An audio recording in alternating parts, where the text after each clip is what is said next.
افغان طالبان نے منگل کو عالمی غیر ملکی میڈیا پر آنے والی خبر کہ داڑھی نہ رکھنے پر سیکیورٹی فورسز کے 280 سے زائد اہلکاروں کو برطرف کر دیا ہے بے بنیاد قرار دے دیا۔ ترجمان افغان حکومت ذبیح اللہ مجاہد نے کہا سرکاری ملازمین پر داڑھی لازمی قرار نہیں دی گئی ہے۔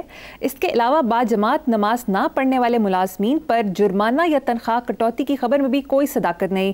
باجماعت نماز نہ پڑھنے والوں کو صرف نصیحت کی جائے گی کہ نماز کا اہتمام کریں۔ کیا کمنٹ کریں گے؟ الحمدللہ یہ وضاحت آ گئی ہے، میرے دل سے منو بوجھ، ورنہ خدا کی قسم مجھے اتنا ڈپریشن ہوا تھا یہ پڑھ کے۔ بہت اچھا کیا آپ نے بتا دیا کہ مطلب اتنی وحشت نہیں تاری ان پہ۔ ادروائز دیکھو بات سنو، میرا امیڈیٹ ریاکشن کیا تھا، میں نے کچھ لوگ بیٹھے تھے تو میں نے کہا یار یہ کیا، یہ نیم پاگل لوگ ہیں۔ اگر یہ صحیح ہوتا تو میرا تبصرہ ویلڈ تھا۔ کیسے؟ دنیا میں بے شمار قومیں ہیں جن کی داڑھی ہی نہیں ہوتی۔ اب بتاؤ مجھے، ظہیر الدین بابر کی جو جعلی تصویریں بکتی ہیں نا، وہ ہاتھ سے بنائی گئیں، وہ فضول ہیں۔ چکی داڑھی تھی، چند بال، جیپنیز ہو گئے، چائنیز ہو گئے، منگول ہو گئے، there are so many other nations, داڑھی ہے ہی نہیں۔ مولانا مودودی سے ان سے جملہ منسوب کیا جاتا ہے کہ اسلام میں داڑھی ہے، اور داڑھی میں اسلام نہیں ہے۔ داڑھی بہت سے لوگوں کا، بہت سی قوموں کے کلچر کا حصہ رہی ہے۔ جیسے جیپنیز میں پیچھے بال چھوڑ دیتے تھے، زلفیں، اس کے پیچھے ایک ٹیکنیکل ریزن ہے۔ تلوار لوہا کاٹ سکتی ہے، ریشم اور بال نہیں کاٹ سکتی۔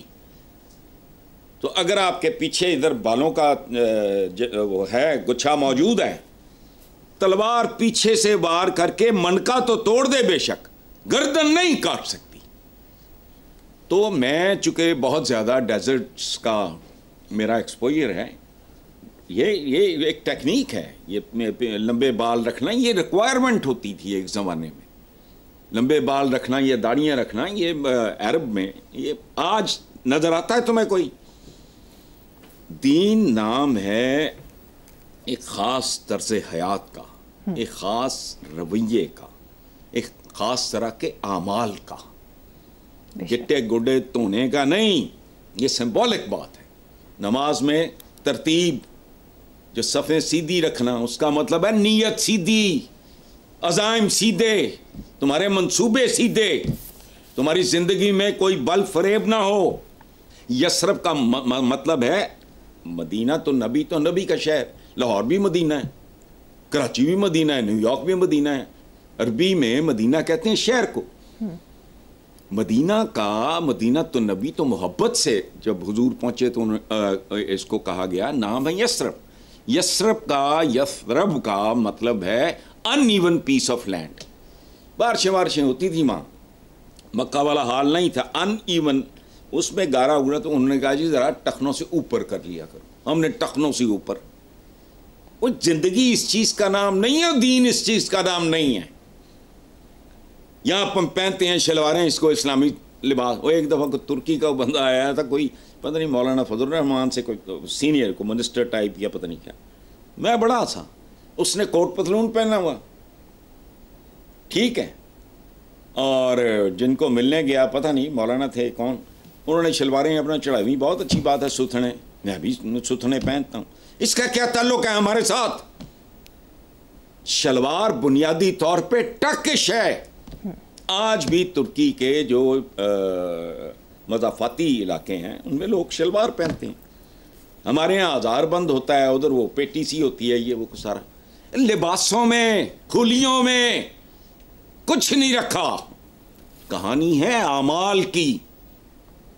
So you understand، ہم لوگوں نے پتہ نہیں کدھر کی چیز کہاں سے ملا لی ہے، عجیب و غریب سے کام کرتے ہیں ہم لوگ۔ یعنی میں بعض اوقات کرتا ہوں، میرے پہ اب کفر کا فتویٰ لگا دو۔ مثلا میں جب بیک وقت 3 اذانیں، تو بھائی پاس اگر 3 مساجد ہیں تو امام حضرات بیٹھیں اور کہیں کہ یار ایک ہفتہ ایک وقت میں 1 اذان، سکون، خوبصورت، شانت قسم کا ایک ادھر سے شروع ہوتے ہوتے 3 بندے کچھ سمجھ نہیں آ رہی ہوتی، حالانکہ لوری جیسی چیز ہے اذان۔ تو ہم نے آئی ڈونٹ نو، جیسے ہماری زندگیوں میں ڈسپلن نہیں ہے اس طرح ہمارا آگا پیچھا بھی.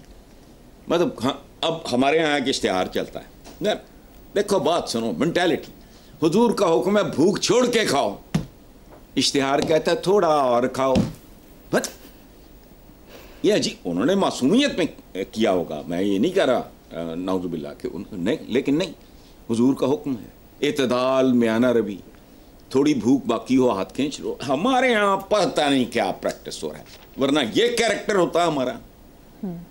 2-2 4-4 سال کے بچے محفوظ نہیں، کچے کے ڈاکو ہیں، پکے کے ڈاکو ہیں، درمیانے کے ڈاکو ہیں، کارپیٹڈ سڑکوں والے ڈاکو ہیں، پروٹوکول والے ڈاکو ہیں. یا اخباری خبر کے مطابق بنگلہ دیش نے بدترین سیلاب کا ذمہ دار بھارت کو قرار دے دیا. ملک میں انڈیا کے خلاف شدید غم و غصہ. بنگلہ دیشی حکومتی مشیر کا کہنا ہے کہ ہندوستان نے ڈیم کھول کر غیر انسانی عمل دکھایا. وزیر اعظم شہباز شریف نے امداد کی پیشکش کر دی ہے. وزیر اعظم نے بہت اچھا قدم اٹھایا ہے، بہت اچھی بات کی ہے، یہ جو امداد کی پیشکش کی ہے. اور وزیر اعظم کو چاہیے کہ سادہ سلیس زبان میں، وہ جو ہے نا یہ دودھ کا دودھ پانی کا پانی، اس طرح نہیں، سادہ زبان میں لوگوں سے اپیل کریں کہ اپنے بنگالی بھائیوں کے لیے متمول لوگ، پاکستانیوں میں کتنے متمول ہیں میں نہیں جانتا، لیکن بہرحال ہیں ایسے طبقات، اب بھی 1-1.5 طبقہ ایسا موجود ہے، اس میں خاصے لوگ ہیں، دل کھول کے وہ بھی حصہ ڈالیں. ہم اگر اپنی کسی غلطی کا یا کسی بھی چیز کا کو ازالہ کر سکتے ہیں یا اپنی قربتوں میں اضافہ کر سکتے ہیں. خاندانوں میں سپلٹ ہو جاتا ہے، یہ جو سب کاسٹ ہوتی ہیں، گوتیں ہوتی ہیں، گوتیں کیا ہوتی ہیں؟ یہی ہوتی ہیں. تو بہت اچھی بات ہے، اور بھارت کی یہ حرکت بھی سمجھ آتی ہے، چونکہ وہ تو پیٹرن ان چیف تھا نا، یہ حسینہ واجد یا وہ شیخ مجیب مرحوم مقتول کی جو صاحبزادی تھی، جو وزیر اعظم تھی، فرار ہوئی ہے، وہ ظاہر ہے وہ اس کا مربی تھا، وہ اپنا غصہ نکال رہا ہوگا. تو بنگالیز تگڑے رہنا چاہیے. قیمت ہے آزادی کی، ایک اصل آزادی یہ ہے جو انہیں بھارت سے ملے گی. اس کے لیے جو قیمت دینی پڑتی ہے، ماشاءاللہ تگڑے ہیں بنگالی، بہادر لوگ ہیں، انہوں نے جو کیا ہے کمال کیا ہے، جب بھی کیا ہے کمال کیا ہے. بہت اچھی بات ہے. Very true. اور حکومت پاکستان نہیں، پاکستان کے عوام کو بھی یہ کوئی لانچ کریں، کوئی اپنا کوئی اس طرح کا وزیر اعظم جس میں عوام اپنے احتیاط بنگالی بھائیوں کے لیے. بہت خوب. جی نیکسٹ خبر حسن صاحب، انسانی جانوں کے تحفظ کے لیے پنجاب کابینہ نے پتنگ بازوں کے گرد شکنجہ سخت کر دیا ہے. پتنگ اڑانے والوں کو 3 سے 5 سال قید یا 20 لاکھ جرمانہ. پتنگ باز بچے کو پہلی بار وارننگ دی جائے گی، دوسری بار 50,000 روپے اور تیسری دفعہ 1 لاکھ جرمانہ ہوگا. چوتھی خلاف ورزی پر بچے کو جوینائل جسٹس سسٹم ایکٹ کے تحت جیل جانا پڑے گا. بچہ اگر جرمانہ ادا نہ کر سکے تو بچوں کے والدین سے لیا جائے گا. آپ کا جواب، رائے اور تبصرہ؟ نہ کوئی رائے ہے، نہ کوئی جواب ہے، نہ تبصرہ ہے. دیکھو بات سنو، پتنگ باز اچھی بات ہے، لیکن یہ کوئی بات ہے؟ پتنگ باز، اس ملک میں بڑے بڑے باز ہیں، کھا گئے لوگوں کو. کوئی بندہ کبھی یہ بات کرتا سنائی نہیں دے گا کہ بات سنو باہر سے منگوا لو. یہاں لوگ بکاؤ ہیں اور کچھ لوگ خریدار ہیں، باہر سے منگواؤ اور بتاؤ کہ جی یہ پچھلے 50 سال میں ہمارے ساتھ کیا ہوا. ڈائسیکٹ کر دو، بتا دیں گے آپ کو. پتنگ باز، اچھا یہ بھی کر کے دیکھ لو.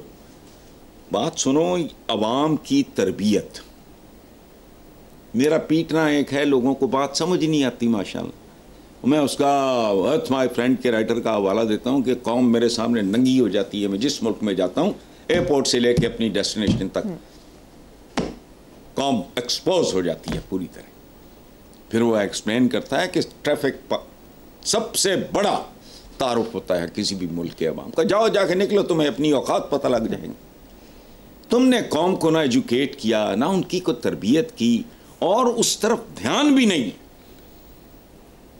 ایک سابق آجی، میں ان کا نام بھول رہا ہوں، تشریف لائے، تو میں نے کہا جی یہ ٹریفک آپ کو نہیں پتا، یہ ٹریفک میں ایمی نہیں بھونکتا، اس کے دور رس اثرات ہوں گے. آپ اپنے لوگوں کو سڑکوں پہ چلنا سکھا دیں, وہاں ڈسپلن دے دیں, اس کی پرچھائیاں آپ کو گلی محلوں میں اور ان لوگوں کے گھروں میں وہ ریفلیکٹ کرے گا. ان کی کہیں نہ قوم کی کوئی تعلیم ہے, نہ تربیت ہے, نہ کوئی آگا ہے, نہ پیچھا ہے, نہ آئین اپنا حق ادا کر رہا ہے, نہ عوام اپنے فرائض سے انصاف کرنا ہے.